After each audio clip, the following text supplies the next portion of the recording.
Ba, itong kolektor na to mauulanan na ako dito sa puno na to kakaantay sa kanya. Sabi niya dito ako mag-antay sa tambayan na to kasi dito niya ako pa releasean ng utangin ko. Tapos hanggang ngayon wala pa rin siya. Ayan na yun, dilim na yung langit. Ulanan na yata ako dito sa kakaantay.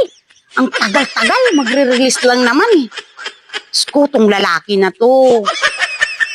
Antay ng antay ako dito. 2 oras na ako nakaupo dito. Natapos ko na yung pinanood ko Wala pa rin siya. Ano ba tong kolektor na to? Hanggang ngayon hindi pa rin nakarating. Release ko ngayon.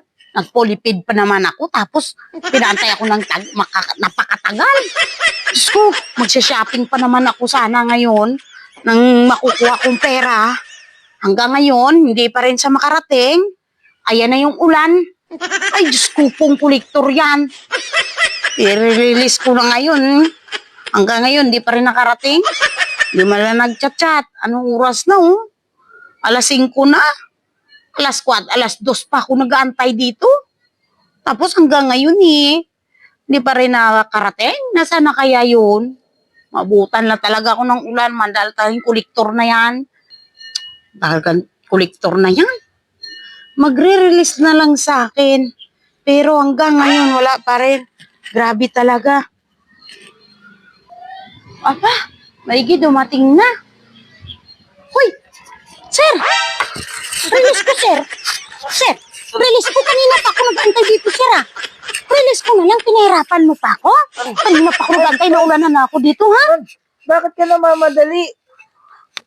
Ang hirap mo naman singilin.